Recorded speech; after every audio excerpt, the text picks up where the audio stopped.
तर आजचा जो क्लास आहे या क्लासमध्ये आपण प्लॅसेंटाशी रिलेटेड 25 एमसीक्यूज इथे डिस्कस करणार आहोत. त्यानंतर सुरुवातीच्या लेक्चर्समध्ये प्लॅसेंटाशी रिलेटेड प्लॅसेंटाचं स्ट्रक्चर झालं, त्याच्यानंतर प्लॅसेंटा फॉर्मेशन कशा रीतीने होतं, त्यानंतर प्लॅसेंटाच्या ॲबनॉर्मलिटीज आपण बघितल्या होत्या. आता ते प्लॅसेंटाचे स्ट्रक्चर फॉर्मेशन आणि ॲबनॉर्मलिटीज वरूनच इथे मी 25 क्वेश्चन्स किंवा एमसीक्यूज इथे पुट केले आहे आणि जे सुरुवातीचे एमसीक्यूज राहतील ते प्लॅसेंटाच्या स्ट्रक्चर आणि फॉर्मेशन वरून राहतील आणि त्यानंतरचे एमसीक्यू जे राहतील ते प्लॅसेंटल ॲबनॉर्मलिटीज पासून राहतील. ठीक आहे, तर स्टार्ट करतो इथे प्लॅसेंटाच्या एमसीक्यूज पासून. जो फर्स्ट एमसीक्यू राहील तो आहे the average weight of human placenta at term is. ठीक आहे, टर्म पिरियडमध्ये प्लॅसेंटाचा वेट विचारण्यात आला आहे. तर आपण ऑलरेडी डिस्कस केलं आहे की प्लॅसेंटाचं जे वेट असतं टर्म पिरियडमध्ये, ठीक आहे, तर ते राहतं 500 ग्राम.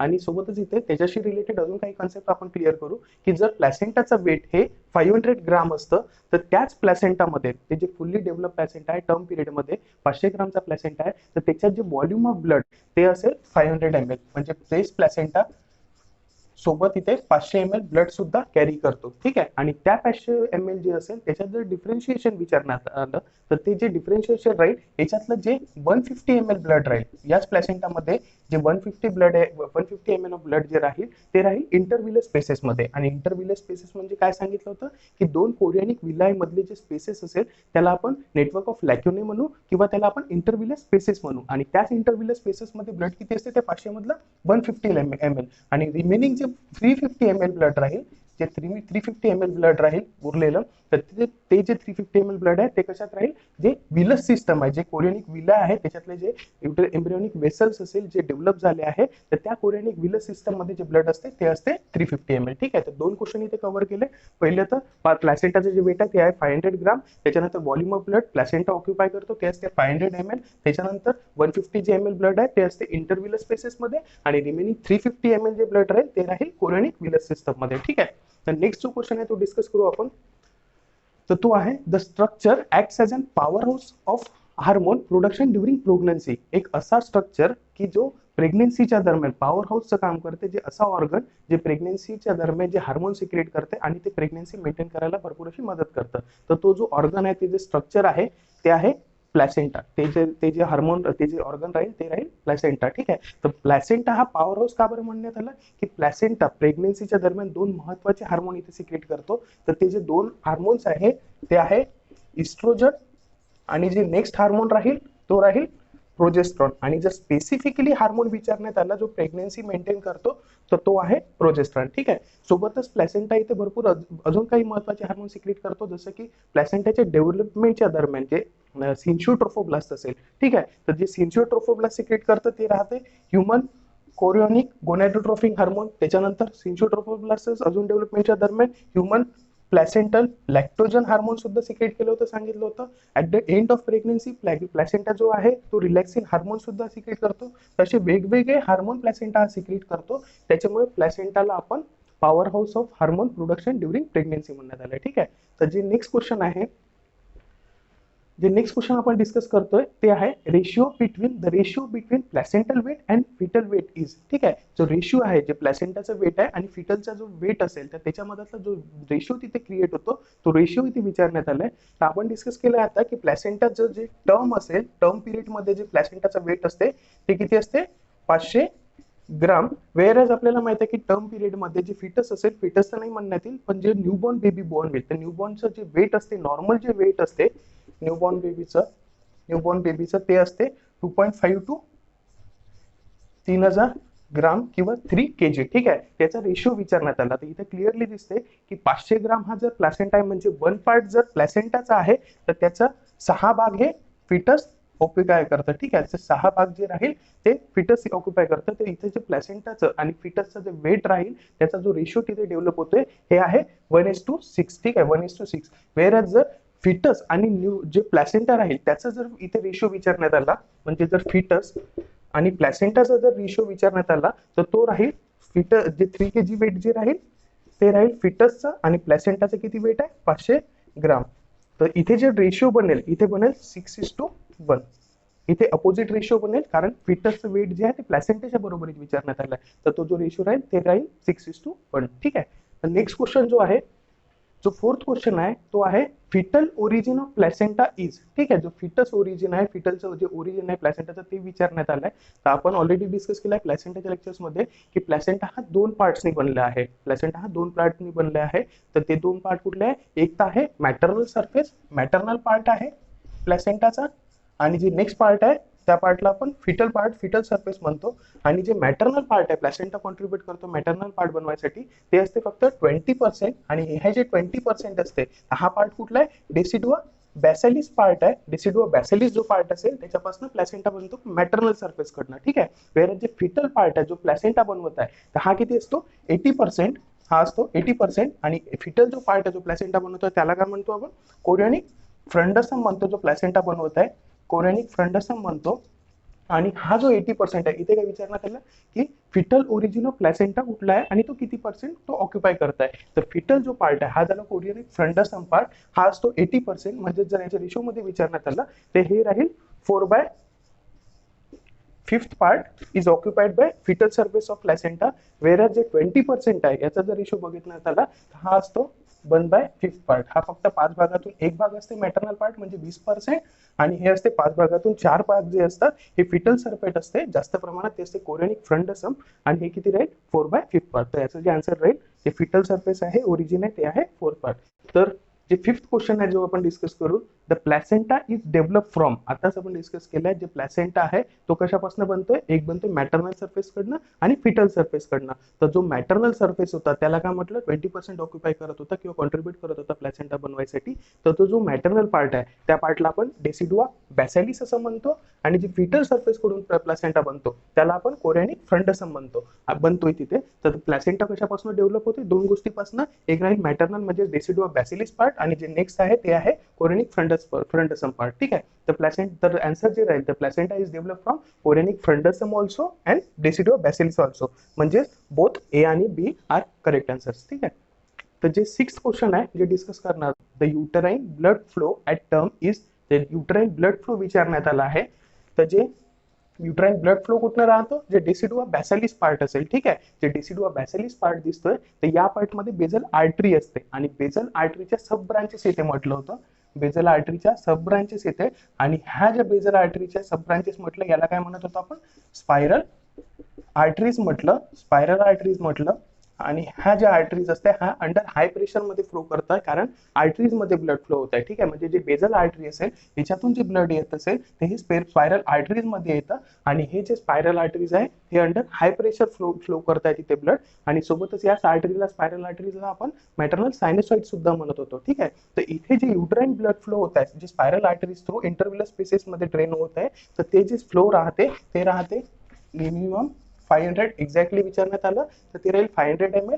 पण जे रेंज मध्ये राहील ते राहील 500 to 600 ml of blood is flowed through uterine arteries. ठीक आहे, तर जे आन्सर आहे ते आहे 500 to 600 ml ऑफ ब्लड. त्याच्यानंतर तर जे सेव्हन्थ क्वेश्चन आहे ते आहे identify the correct statement regarding human placenta. Human placenta बद्दल इथे करेक्ट स्टेटमेंट इथे विचारण्यात आलं आहे. तर इथे जे ह्युमन प्लॅसेंटा आहे तर तो human placenta is discoidal in shape. ठीक आहे, बरोबर आहे, कारण ह्युमन प्लॅसेंटा डिस्कॉइडल असतो. का बरं डिस्कॉइडल असतो? कारण प्लॅसेंटा जो असते याचं जर डायमीटर राहिलं, जे प्लॅसेंटाचं डायमीटर आहे ओव्हरऑल डायमीटर हे आहे 15 to 25 सेंटीमीटर. 15 to 25 centimetre. जे सेंटर पार्टवर याची जे थिकनेस असते ते असते 3 सेंटीमीटर. वेर जे पेरिफेरी पार्ट आहे, जो पेरिफेरी पार्ट आहे याच्यात जी थिकनेस असते प्लॅसेंटाची ते असते 1 सेंटीमीटर. आणि याच जे डायमेन्शन्स आहे याच डायमेन्शन्समुळे जे प्लॅसेंटा आहे हा डिस्कॉइडल शेपचा दिसून येतो. ठीक आहे, तर हे स्टेटमेंट बरोबर आहे पहिले. त्याच्यानंतरचं जे स्टेटमेंट आहे human placenta is hemochorial. Yes, it is also true because human placenta hemochorial का बरं म्हटलं जातं? की मॅटर्नल जे ब्लड फ्लो इथे ड्रेन होत आहे, मॅटर्नल जे सायनोसॉइड्स किंवा स्पायरल आर्टरीज मधून इथे जे इंटरव्हिलस स्पेसेस मध्ये ब्लड फ्लो होत आहे तर हे ब्लड फिटलच्या ब्लड सोबत कधीच मिक्स नाही होत. ते का सेपरेट करायचं काम कोण करते? ते करते कोरियोनिक जे विलस असेल, जे विलस सिस्टम असेल ते या ब्लडला डायरेक्टली मिक्स होऊ नाही देत, फिटस सोबत मिक्स नाही होऊ देत. फक्त या ब्लड मधून जेही ऑक्सिजन आणि जे न्यूट्रिएंटचा कंटेंट येत असेल तर तेच ते कोरियोनिक विलाय हे आतमध्ये घेईल आणि एम्ब्रियोनिक वेसल्स हे डायरेक्टली एम्ब्रियोला प्रोव्हाइड करेल. पण याचमुळे जे मॅटर्नल ब्लड आहे हे फिटस सोबत जे मिक्स नाही होत, म्हणून या कन्सेप्टला आपण प्लॅसेंटाला आपण हिमोकोरियल सुद्धा म्हणण्यात आलाय. त्याच्यानंतर प्लॅसेंटा जे थर्ड आहे हे स्टेटमेंट सुद्धा बरोबर आहे. थर्ड जे स्टेटमेंट आहे, placenta establishes a connection between the mother and fetus. ठीक आहे, हे स्टेटमेंट जे आहे हे सुद्धा बरोबर आहे, कारण प्लॅसेंटा एक असं स्ट्रक्चर आहे जे मॅटर्नल असेल, जे आई आहे किंवा मदर जी आहे, मदर पासून जे फिटस सोबत जे कनेक्शन करतं ते ऑर्गन जे आहे ते प्लॅसेंटा आहे. ते वेअरच जर प्लॅसेंटा आणि जर फिटस मध्ये जे कनेक्शन विचारण्यात आलं, इथे काय विचारण्यात आलंय की मदर, प्लॅसेंटा हा मदर आणि फिटसचं कनेक्शन जोडतोय. पण जर प्लॅसेंटा आणि जर फिटस मध्ये जर कनेक्शन विचारण्यात आलं तर ते जोडण्याचं काम कोण करतो? Umbilical cord. ठीक आहे, पण इथे जे आहे ते प्लॅसेंटा हा मदर आणि फिटस मध्ये एक कनेक्शन जोडतोय. ठीक आहे, तिन्ही स्टेटमेंट इथे बरोबर असल्यामुळे जे आन्सर राहील ते all of the above answers are correct answers. त्यानंतरचा जो 8 क्वेश्चन आहे जो डिस्कस करू तो आहे the fetal blood flow through the placenta is about. आताच आपण जे मॅटर्नल ब्लड फ्लो डिस्कस केलाय, म्हणजेच काय, युटराइन आर्टरी कडून जे आईकडून जे प्लॅसेंटाकडे ब्लड फ्लो होतो युटराइन आर्टरीज कडून, ते राहते 500 to 600 ml. इथे अपोजिट मध्ये विचारण्यात आलंय की फिटस कडून जे प्लॅसेंटाकडे ब्लड फ्लो जातं त्याचं प्रमाण किती असते, तर त्याचं जे प्रमाण असते ते असते 400 ml. ठीक आहे, 400 ml इतकं ब्लड जे आहे फिटस कडून हे प्लॅसेंटाकडे जाते आणि ते ब्लड कशाद्वारे जाते? अम्बिलिकल कॉर्ड मध्ये जे अम्बिलिकल वेसल्स आहे आणि स्पेसिफिकली जे अम्बिलिकल आर्टरीज आहे ते जे फिटलनी युटिलाइज केलेले न्यूट्रिएंट डेप्लिटेड ब्लड आहे, म्हणजे त्यात न्यूट्रिएंट नाही आहे आणि ऑक्सिजनचं प्रमाण भरपूर कमी आहे. ठीक आहे, हे जे ब्लड आहे अम्बिलिकल आर्टरीज थ्रू प्लॅसेंटाकडे जातं आणि नंतर जे विलस सिस्टम असेल त्याच्यात जे एम्ब्रियोनिक वेसल्स आहे ते डायरेक्टली ड्रेन कुठे होते? इंटरव्हिलस स्पेसेस मध्ये, आणि इंटरव्हिलस स्पेसेस मध्ये जे स्पायरल वेन्स असेल त्याच्या थ्रू मॅटर्नल सर्क्युलेशन मध्ये ते ब्लड जातं. पण ते जे रेट राहील, हा जो रेट राहील फिटस कडून प्लॅसेंटाकडे जाण्याचा, तो राहील 400 ml. ठीक आहे, तर नेक्स्ट जो क्वेश्चन आहे, जो 9th क्वेश्चन आपण ते डिस्कस करणार आहोत. तर जो 9th क्वेश्चन आहे, urinary excretion of SCG hormone is maximum between which days of gestation. ठीक आहे, तर urinary excretion of SCG hormone, सगळ्यात पहिली गोष्ट तर एससीजी हार्मोन काय होता? जे प्लॅसेंटा डेव्हलप होत होता. ठीक आहे, तर ड्युरिंग प्लॅसेंटल डेव्हलपमेंट जे सायटोट्रोफोब्लास्ट सेल होते ते सिन्शियोट्रोफोब्लास्ट सेल बनत होते, आणि सिन्शियोट्रोफोब्लास्ट जे सेल होते ते काय करत होते? Human chorionic gonadotropin hormone release करत होते. ठीक आहे, म्हणजेच काय, ह्युमन एससीजी हार्मोन कशासाठी? की ते कार्पोस ल्युटियम जे स्ट्रक्चर आहे ओव्हरीज मध्ये ते डिजनरेट व्हायला नको. ठीक आहे, तर याचं जे प्रमाण आहे विचारण्यात आलंय की युरिनरी जर एससीजी हार्मोन होत आहे, सिक्रेट होत आहे, तर ते मॅक्झिमम कुठल्या दिवसात राहते? जास्तीत जास्त जे एससीजी हार्मोन आहे ते कुठल्या दिवसात युरिनरी एक्सक्रीशन मध्ये मिळतं? तर ते राहते 60 to 70 डेज मध्ये. आणि एससीजी जो हार्मोन आहे हा कोण सिक्रेट करतोय? हा प्लॅसेंटा जो सिन्शियोट्रोफोब्लास्ट स्ट्रक्चर आहे तो एससीजी हार्मोन तिथे प्रोड्यूस करतोय, आणि त्याचं मॅक्झिमम केव्हा राहते? ते राहते 60 to 70 डेज मध्ये.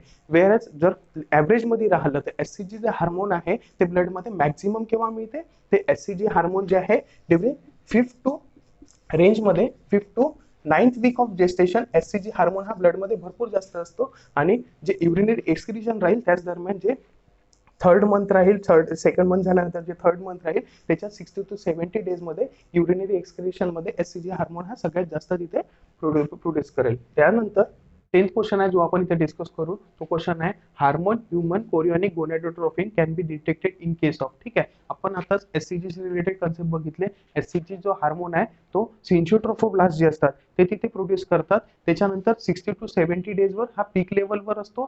त्यानंतर यांचं म्हणणं आहे की ह्युमन कोरियोनिक गोनाडोट्रोपिन जो हार्मोन आहे हा ऍज अन इन्व्हेस्टिगेटिव्ह प्रोसिजर किंवा कुठल्या पिरियडमध्ये कुठल्या केसेसमध्ये जास्त प्रमाणात आढळतो. ठीक आहे, तर हे जे एचसीजी हार्मोन आहे ऍज अ डायग्नोस्टिक प्रोसिजर म्हणून प्रेग्नेन्सी मध्ये सुद्धा वापरतात. त्याच्यानंतर हायडिटी फॉर्म जे मोल आहे, ऍक्च्युअली हायडिटी फॉर्म जे मोल आहे जे ट्युमर प्रोड्यूस होते, ट्रोफोब्लास्टिक सेल्स असेल किंवा प्लॅसेंटाचे जे ट्रोफोब्लास्टिक सेल्स जेव्हा ड्युरिंग फॉर्मेशन एक ट्युमर तिथे फॉर्म होतं त्याला आपण हायडिटी फॉर्म म्हणतो. आणि त्या कंडिशन मध्ये सुद्धा एससीजी जे लेवल आहे किंवा एससीजी हार्मोन आहे तो तिथे दिसून पडेल. त्याच्यानंतर प्रेग्नेन्सी मध्ये सुद्धा एससीजी हार्मोन जो आहे तो तिथे बसून दिसून पडेल. त्याच्यानंतर जे कोरिओ कार्सिनोमा आहे, कोरियोनिक कार्सिनोमा म्हणजेच काय, जे ट्रोफोब्लास्टिक सेल आहे ते मॅलिग्नंट ट्युमर तिथे फॉर्म करतात, त्या कंडिशनला आपण कोरिओ कार्सिनोमा म्हणतो. आणि या कंडिशन मध्ये सुद्धा एससीजी जे हार्मोन आहे हा तिथे दिसून पडेल. ऍक्च्युअली हा जो क्वेश्चन आहे हा कन्फ्युजिंग क्वेश्चन आहे.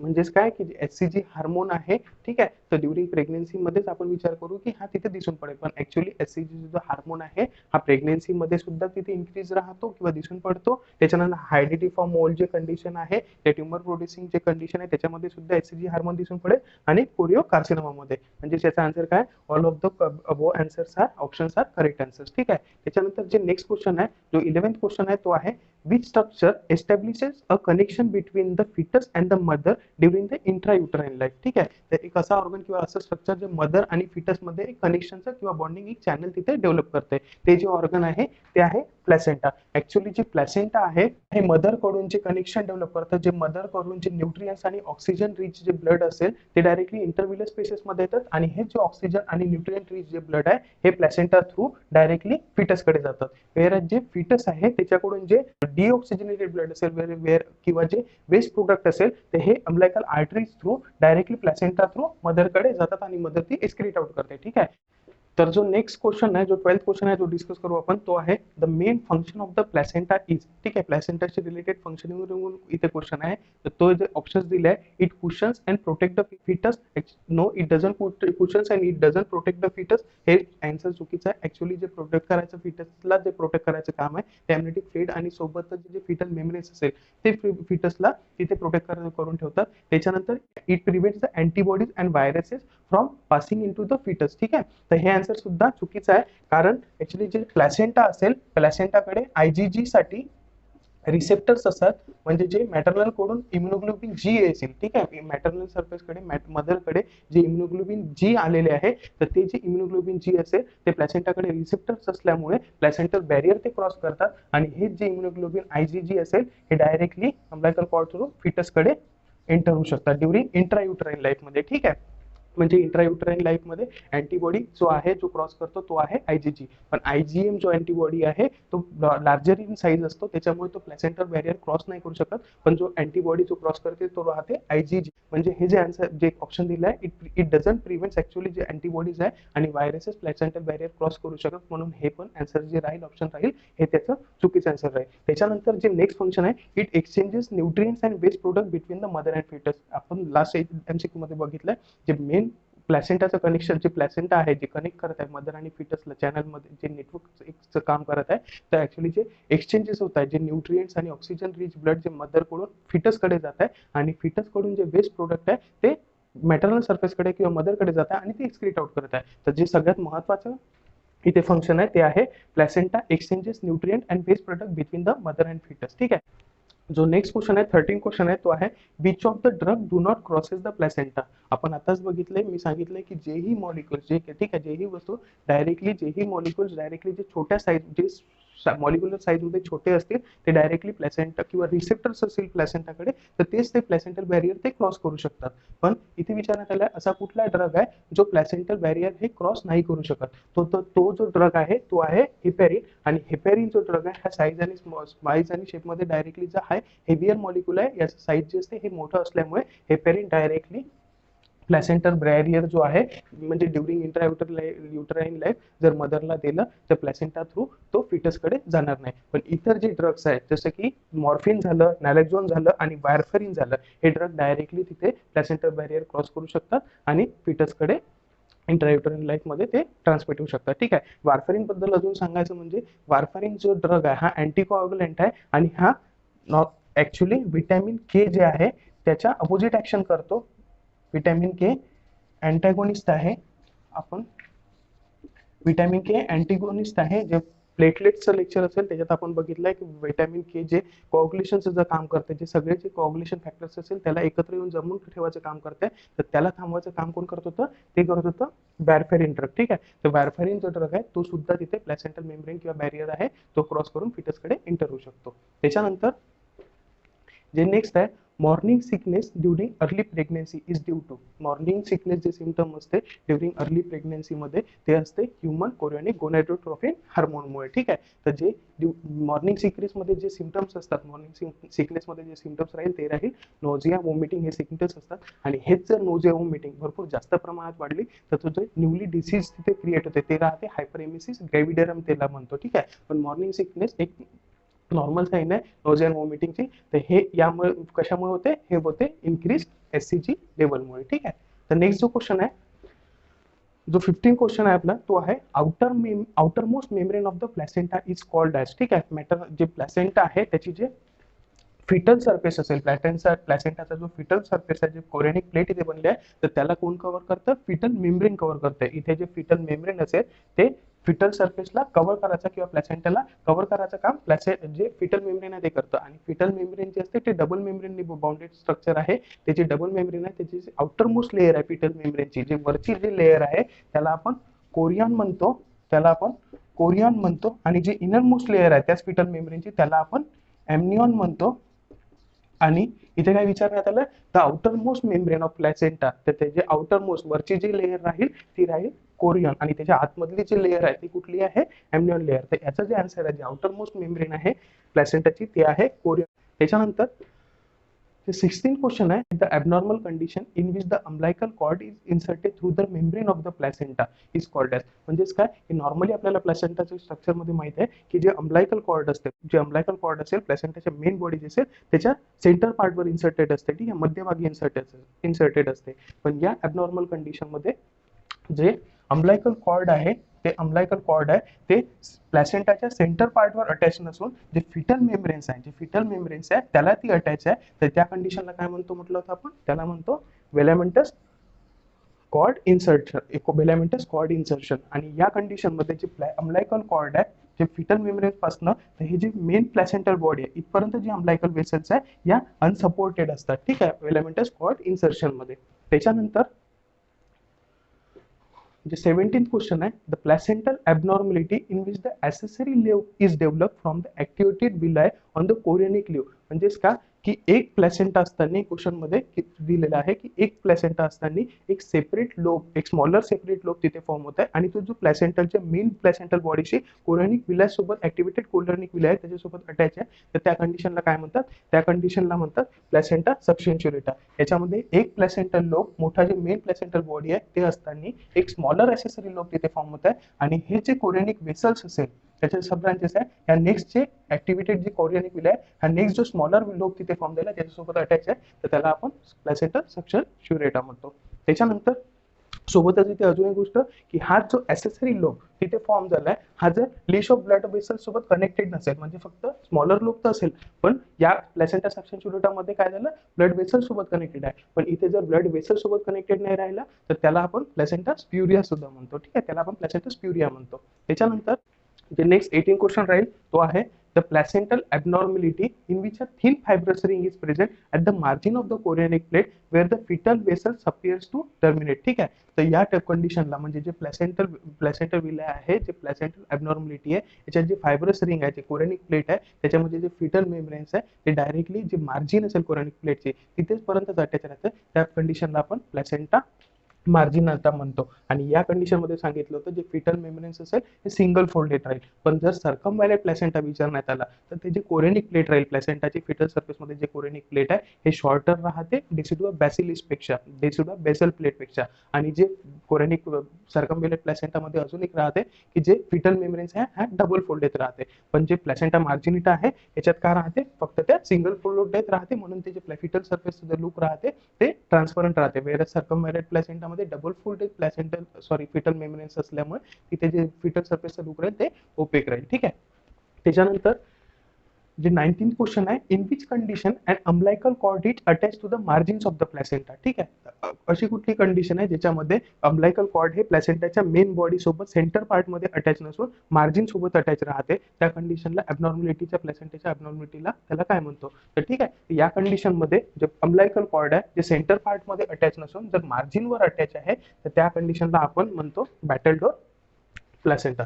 त्या कंडिशनला काय म्हणतो? Battle dot placenta. Clearly visible आहे की अम्बिलायकल कॉर्ड जो आहे तो सेंटर जो पार्ट आहे प्लॅसेंटाचा त्याच्यासोबत अटॅच नसून जे मार्जिन आहे त्याच्यासोबत अटॅच आहे, ठीक आहे. त्याच्यानंतर सोबतच इथे जर हाच अम्बिलायकल कॉर्ड जर फिटल मेम्ब्रेन सोबत अटॅच असेल त्याला आपण वेलामेंटस कॉर्ड इन्सर्शन म्हणू, पण जर इथे मार्जिनवर असेल तर त्याला आपण बॅटल डॉट प्लॅसेंटा म्हणू. त्याच्यानंतर अम्लायकल कॉर्ड इज अटॅच टू, म्हणजे जे अम्लायकल कॉर्ड आहे हा कनेक्शन कोणासोबत देत आहे, आता सांगितलं जे प्लॅसेंटा असते हे मॅटर्नल आणि जे फिटल सर्फेस असेल त्याच्या मधातलं कनेक्शन आहे, पण जे अम्लायकल कॉर्ड आहे हे कोणाच्या मधातलं कनेक्शन आहे, हे प्लॅसेंटाच्या आणि फिटसच्या. ठीक आहे, आणि प्लॅसेंटामध्ये कुठे असतो अम्लायकल कॉर्ड, हा सेंट्रल पार्टवर मध्यभागी किंवा मिडल पोर्शनवर प्लॅसेंटाशी अम्लायकल कॉर्ड अटॅच असतो. वेळेस जे फिटस पोर्शन असेल, जे अम्लायकल कॉर्ड आहे जो फिटस पोर्शनशी अटॅच आहे, हा जो नेवल पॉइंट राहील किंवा जे अम्लायकस असेल फिटसचं तिथे तो राहतो, आणि जे फिटल सर्फेस जे जे प्लॅसेंटल सर्फेस आहे त्याच्या सेंटर पार्टवर अटॅच राहतो. तर अम्लायकल कॉर्ड कुठे अटॅच राहील, fetal surface of the placenta, बरोबर आहे. त्याच्यानंतर near to the center of the surface of placenta, सर्फेसवर जे प्लॅसेंटाचा नियर सेंटर पार्ट आहे त्याच्यासोबत सोबतच फिटल सर्फेस जी आहे त्याच्यासोबत फिटल जी सर्फेस आहे त्याच्यासोबत अम्लायकल कॉर्ड हा अटॅच राहतो. त्याच्यानंतर जे 21 क्वेश्चन आहे, when the placenta has two lobes of equal size then it is called as, जर प्लॅसेंटाचे इक्वल साइजचे दोन लोब असेल म्हणजे मेन प्लॅसेंटल बॉडीपासून अजून एक तेवढ्याच साइजचा नेक्स्ट लोब ॲक्सेसरी लोब तिथे बनत आहे, तर त्या कंडिशनला आपण बायलोबेट प्लॅसेंटा म्हणतो. त्या कंडिशनला आपण बायलोबेट प्लॅसेंटा म्हणतो. वेरज जर तीन असे फॉर्म झाले असेल, तीन ॲक्सेसरी लोब इक्वल साइजचे असेल, त्याला आपण ट्रिप्लेक्स प्लॅसेंटा सुद्धा म्हणतो. आणि हे जे बायलोबेट प्लॅसेंटा आहे, दोनच प्लॅसेंटा इक्वल साइजचे आहे, याला आपण बायपर्टाइट सुद्धा प्लॅसेंटा म्हणतो.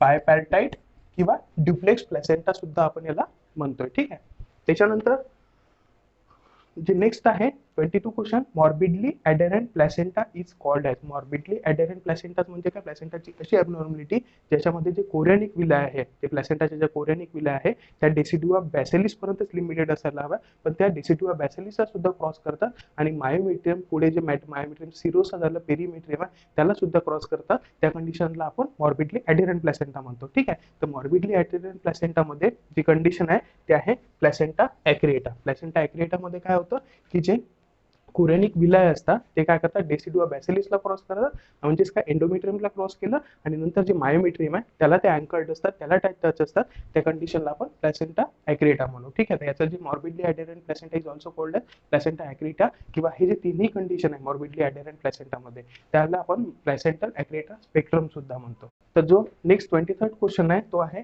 What is placenta ॲक्रिएटा. आत्ताच आपण डिस्कस केलंय की कोरियनिक विलाय जे आहे ते डेसिडुआ बॅसिलिसला क्रॉस करून जेव्हा मायोमेट्रियमला टच करतात तर त्या कंडिशनला आपण प्लॅसेंटा ॲक्रिएटा म्हणतो. तर it is a condition in which placenta accreta it is a condition in which a placenta is anchored to the myometrium. म्हणजेच काय की हे एक अशी कंडिशन आहे प्लॅसेंटा ॲक्रिएटामध्ये जे कोरियनिक विलाय असेल ते डायरेक्टली डेसिडुआ बॅसिलिसला कनेक्ट करेल, किंवा प्लॅसेंटा असेल त्याच्यातले डायरेक्टली जे मायोमेट्रियम असेल त्याच्यासोबत अँकर्ड असेल म्हणजे ते अटॅच असेल. त्याचं जे आन्सर आहे ते आहे it is a condition in which the placenta is anchored to the myometrium. त्याच्यानंतर जो 24th क्वेश्चन आहे तो आहे when the placenta directly invades the myometrium then the placenta is termed as. म्हणजे जे प्लॅसेंटा मधले जे कोरियनिक विला आहे ते मायोमेट्रियम पर्यंत आहे तर प्लॅसेंटा ॲक्रिएटा, पण मायोमेट्रियमला सुद्धा क्रॉस करत आहे आणि डीपर जात आहे मायोमेट्रियमच्या, तर त्याला आपण प्लॅसेंटा इन्क्रिएटा म्हणतो. त्याला आपण प्लॅसेंटा इन्क्रिएटा म्हणतो.